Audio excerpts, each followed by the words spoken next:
Escuchaba ayer declaraciones del expresidente Macri y me permitiría exigirle, como ciudadano, en este caso, alguna prudencia en sus manifestaciones, sobre todo por ser, eh, institucionalmente hablando, alguien que ha ejercido la investidura de presidente y que tiene, frente a los hechos que constituyen la realidad argentina, algún tipo de responsabilidad. La Argentina no estaría en este estado de postración económica que hoy tenemos si Mauricio Macri no hubiera recomenzado, reactivado, revivido el ciclo de endeudamiento feroz que ha caracterizado a las clases dominantes en la Argentina. Endeudamiento, ¿para qué? Para fugar divisa. Esta cuestión cíclica que hace que la Argentina produzca una inmensa cantidad de riqueza y a la vez la distribuya mal, pero por sobre todas las cosas no pague impuestos sobre ella y la fuga al exterior. Y digo clase dominante porque siempre hemos tenido esa definición, porque no es una élite, no se responsabiliza por el conjunto de los actores sociales del país, no se hace cargo de la historia común del país, sino que privilegia sus intereses. Dicho esto, es una caracterización del personaje, ya sabemos cómo gobernó, sabemos qué tiene en la cabeza, sabemos que ahora ha apoyado a Javier Milei y ha sido, con su señal, el que dio el paso para que muchos se sumaran y le dieran la victoria en las urnas a Javier Milei. Quiero decir, mucho del votante antiperonista que se referencia en Mauricio Macri, bueno, acudió en masa y construyeron esta mayoría que les permitió ganar, bueno, de manera apabullante. Yo no tengo problema en reconocerlo porque creo que lo peor que podemos hacer frente a la realidad es negarla. Entonces, a la realidad hay que ponerla en palabras. Que yo me calle no hace que la realidad sea mejor. Que le ponga palabras quizá me reconcilie con algún método para cambiarla. Quiero que escuchen lo que dijo Mauricio Macri. Tenemos aquí el audio. ¿Lo tenés ahí? Dale, vamos a escucharlo. Los gobernadores, que tienen sobre todo responsabilidades de gestión, deberían acompañar claramente, porque este señor dijo que venía con una motosierra, así que hay que acompañarlo en las cosas que él crea que con su forma y su estilo van a llevar a un presupuesto equilibrado. Así que creo que va a ser una experiencia que va a requerir madurez. Pero, insisto, hoy hay un mandato popular muy profundo, Joaquín, muy profundo, y encima liderado por los jóvenes. Los jóvenes no se van a quedar en casa si estos señores empiezan a tirar toneladas de piedra. Los jóvenes van a ir a defender su oportunidad. Entonces, ellos van a tener que medir muy bien los orcos, como digo yo, cuando quieran salir a la calle, lo que hay que hacer aclarar, desmanes.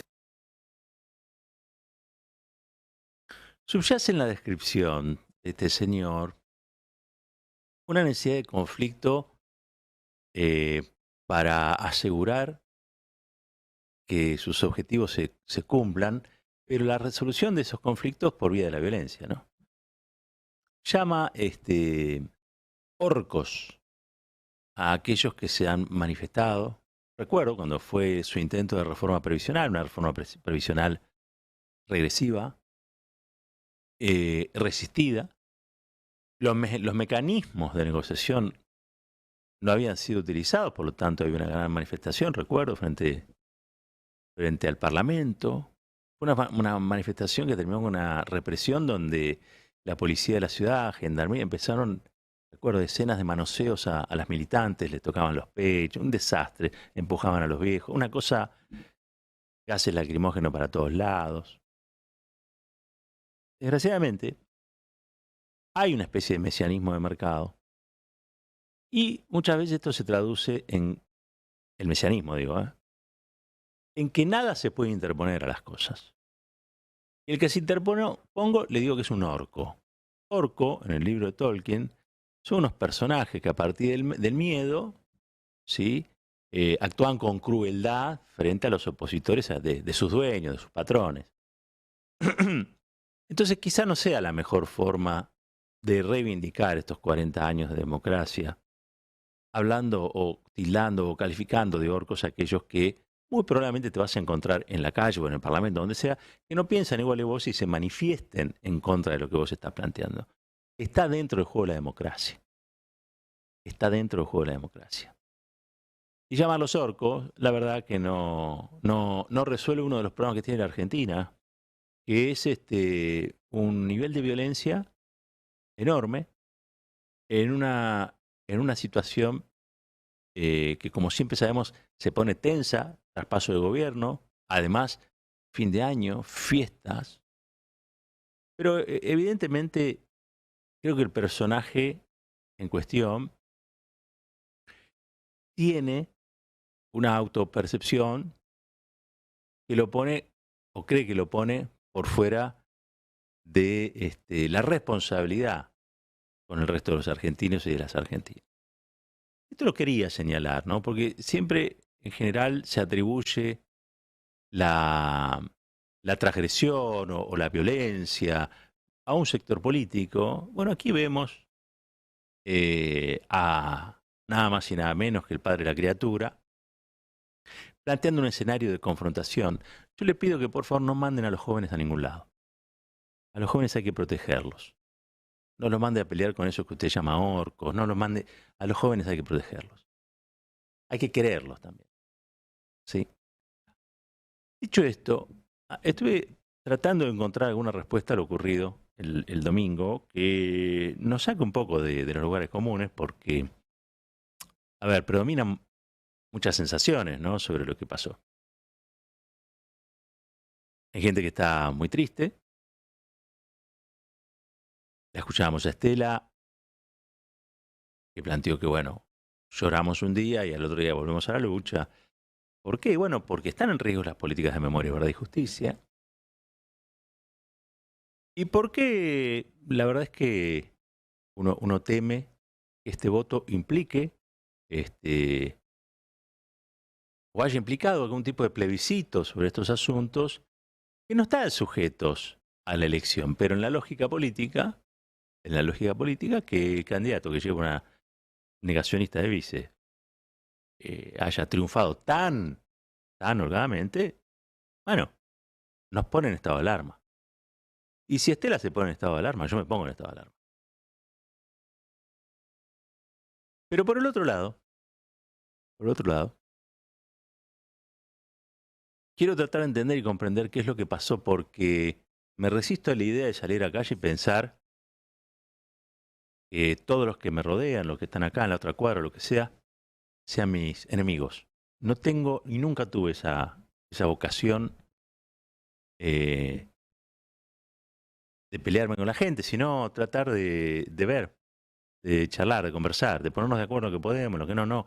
Yo no tengo miedo de eso. Es más, yo soy un convencido de que muchas veces las diferencias mejoran el producto, ¿no?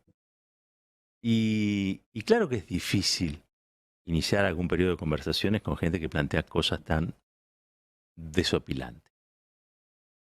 Pero esta gente que plantea cosas desopilantes ganó la elección y las ganó en buena ley. Quiero decir, las ganó por un número que es el que la Constitución manda, que es el que define quién es el candidato que a partir de ese momento pasa a ser el presidente electo.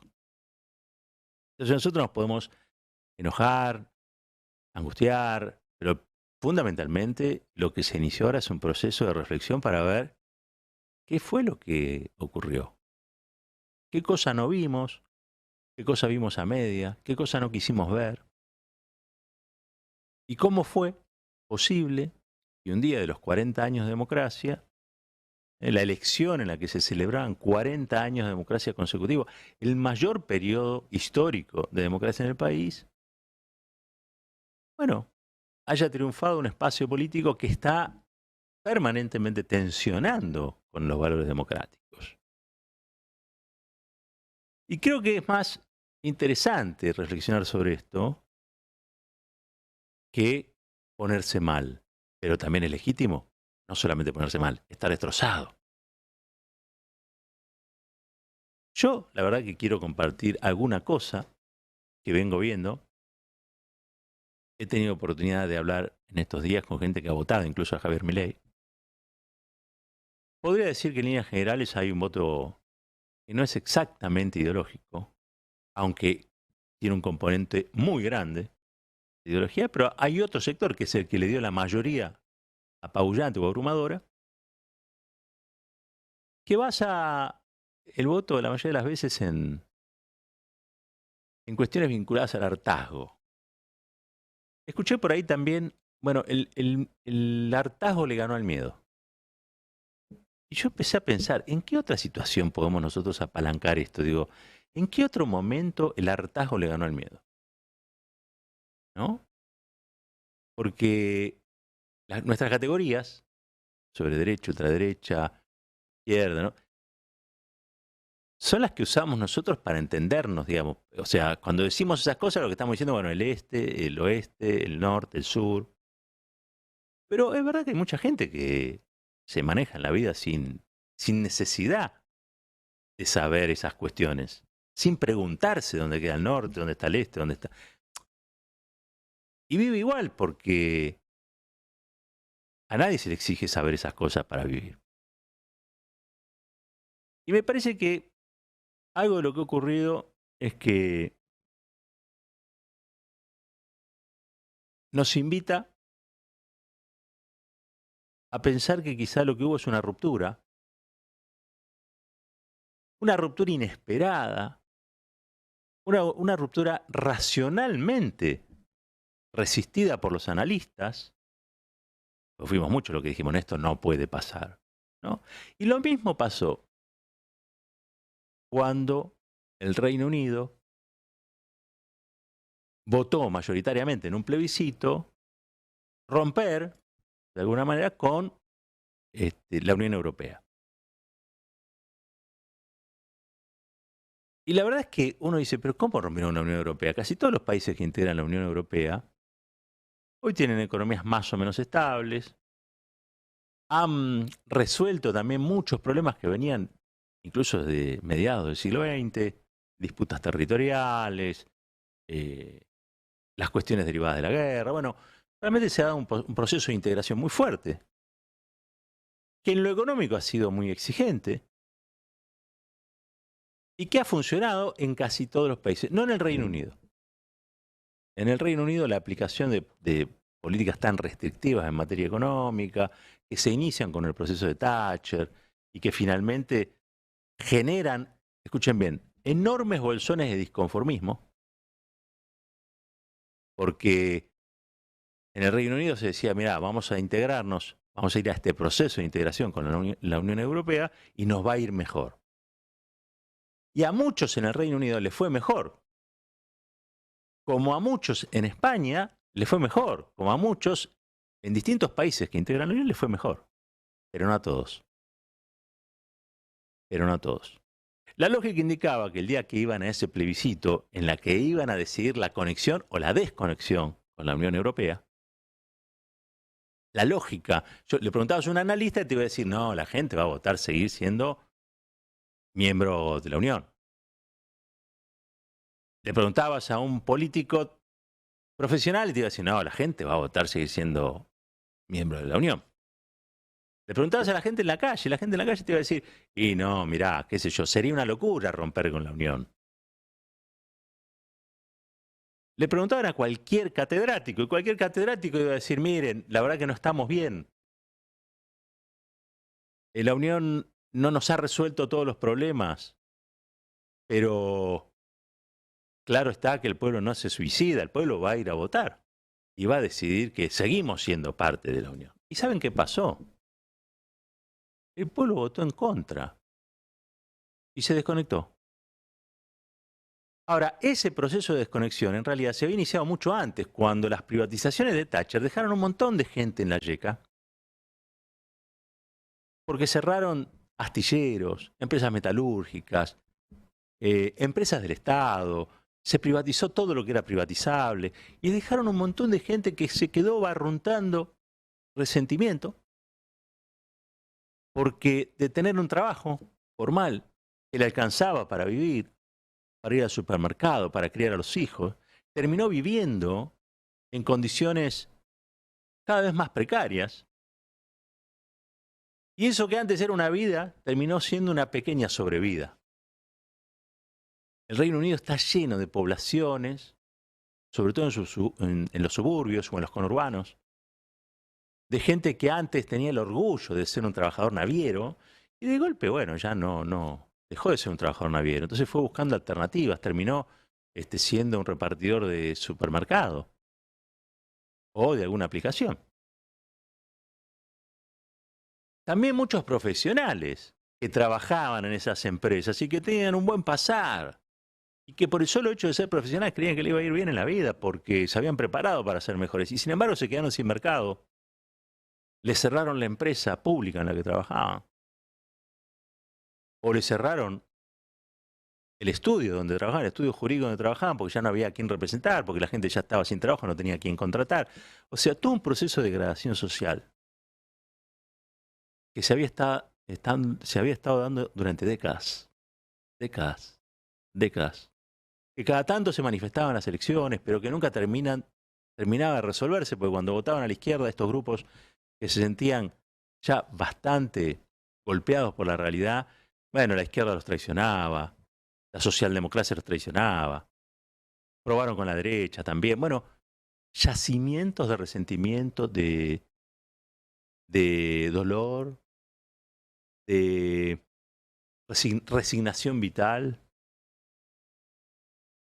de ver con amargura cómo le habían quitado su lugar en la sociedad y ver que esa amargura le iba comiendo poco a poco sus órganos, porque al fin de cuentas de eso se trata. Cuando éramos pibes, las viejas que decían la mala sangre. Y todo ese sector, todos estos grupos, son tan británicos como el hijo de la reina.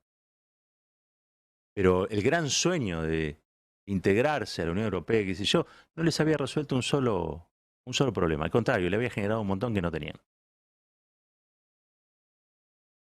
Eso lo trabajó muy bien Cambridge Analytica. Fue a buscar, a partir de las redes sociales, a partir del Facebook, a partir del Twitter, a partir de las publicaciones, fue a buscar gente que estaba enojada. Le puso anzuelos para que opinaran.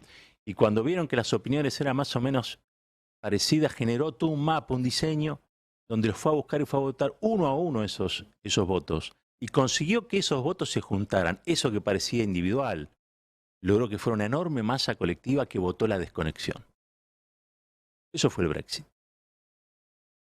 Un capitalismo que no le daba respuesta, una izquierda que no le daba respuesta, una unión, una unión con Europa que tampoco les daba respuesta, un hospital o una escuela pública o un plan que tampoco le daba respuesta, un abogado que había estudiado mucho y de golpe tenía que vivir de la ayuda estatal o tenía que hacer trabajo de menor cuantía. Todo eso fue generando esos bolsones donde se consiguieron los votos para que el Brexit triunfara. Después vino Boris Johnson, y Boris Johnson hizo fiestas como acá se hacía en la Quinta Olivia, y toda esa cosa que ya sabemos. Y encima después vino la pandemia, con lo cual, si uno trasladara la experiencia acá, la pandemia fue un posgrado en individualismo. No hizo a la gente mejor. Alguna gente la habrá hecho mejor, pero en líneas generales a nuestra sociedad la volvió mucho más individualista. Entonces hoy tenés una sociedad hiperfragmentada en la Argentina, donde tenés gente que trabaja todo el día y no puede pagar las cosas. Tenés gente que esto le pasa desde hace 3 años, y tenés a otra que le pasa hace 20. Y todo eso también son bolsones que van juntando bronca. Y esa bronca por algún lado tiene que salir. Son como nosotros, son personas como nosotros. No hay ninguna diferencia. Pero ¿saben qué? Tenemos que acostumbrarnos a ver la realidad como una sociedad en la que vivimos, en la que hay incluidos y excluidos. Los incluidos, si lo pensamos como un bote, tratan de que los excluidos no suban al bote, porque el bote se hunde. Y por más que hagamos apelaciones a la presencia estatal, por más que hagamos apelaciones a que los derechos, por más que hagamos... Hay mucha gente que todo eso no le llega porque no lo vive. Y hay, mira, pero no somos la mayoría. No, claro. No es la mayoría.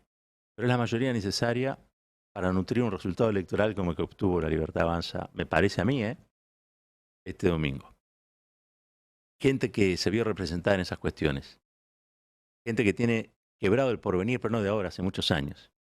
Gente que en la pandemia encima se dio cuenta que nunca había estado más sola, a pesar de todas las cosas que hizo el Estado.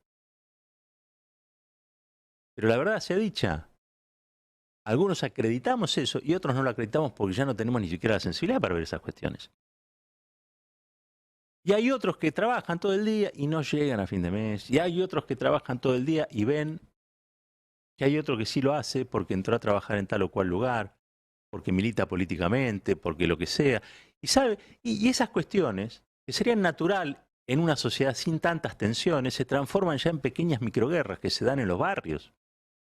En los barrios el que consigue trabajo en un hospital público, que antes era motivo de orgullo, para el resto pasa a ser un, che, eso lo conseguiste por la política. Y capaz que se quemó las pestañas estudiando. Y acá juega un papel fundamental, porque para amargarte, para generar esa amargura, para hacerte la mala sangre, también están los medios de comunicación, que no por nada son concentrados. Y no por nada replican casi siempre una misma gente. Estas son algunas reflexiones que yo vengo haciendo de lo que pasó. Como verán, es incompleta. Encontré el Brexit, digamos, como un fenómeno histórico que también podría ayudar a comprender lo que sucede.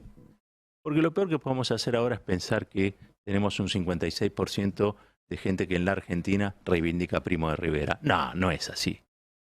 La gente no sabe quién es Primo de Rivera.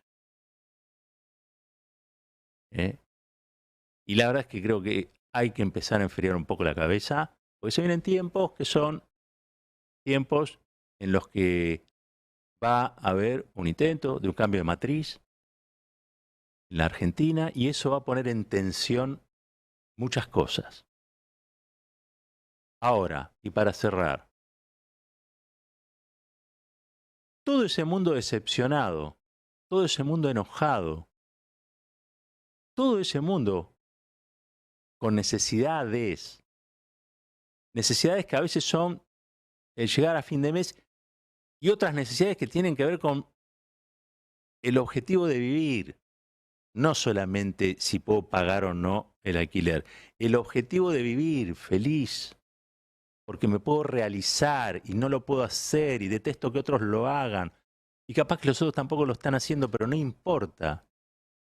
Todo eso que estuvimos describiendo encontró en Javier Milei una válvula de escape, una salida y una ilusión. La responsabilidad que tiene el presidente electo entonces es enorme, porque le va a tener que asegurar el bienestar, la resolución de sus problemas. Les ofreció la oportunidad de descargarse, sí, es cierto, pero después la vida sigue. Por lo tanto, yo creo que el presidente tiene en este momento una enorme carga sobre sus espaldas, que no va a resolver, me parece a mí, solamente con fuegos artificiales, no. Tendrá que gestionar y tendrá que ver de qué manera genera ese bienestar para toda esa gente que lo que le pide es salir del malestar. Que no son, insisto, devotos de Primo de Rivera. Es gente que no da más. O es gente que está simplemente enojadísima. Y ¿saben qué? Esto me lo enseñé a mí de muy chiquito. Me cuesta muchísimo. La mayoría de las veces fracaso. Hay que aprender a desenojarse. Y entre otras cosas, para desenojarse lo importante es encontrar cuáles son los motivos del enojo. Pedirle eso a alguien que está muy enojado a veces no es lo mejor. Por lo tanto, habrá que esperar que en este proceso vaya decantando, para muchos y para muchas, que después del enojo viene la vida. Y que la vida es así, en muchos casos, pero que también se puede transformar. Y que seguramente parte de ese enojo también habrá generado una energía que despierte a otros que tienen que dar respuesta y que quizás no la dieron. ¿A usted les parece raro que haya gente que está decepcionada por la realidad económica? 8 años de caída de salario. No. Bueno, empecemos reconociendo eso. Y después, ¿saben qué? Estemos siempre dispuestos a abrazar al que circunstancialmente piensa distinto. Porque hay un tiempo para luchar y otro tiempo para abrazar. Ahora que pasó este domingo, abracémonos entre nosotros. Porque nosotros no estuvimos escondidos, esperando ver cómo la vida pasaba. Nosotros nos jugamos mucho. Y nos vamos a seguir jugando. ¿Sí? Y este es el momento en que nosotros, entre nosotros, tenemos que bancarnos. Pero tengamos un oído atento, que no nos vuelva a pasar. Detrás de nuestras seguridades hay todo un mundo que a veces nos negamos a ver. Un país unido por la radio.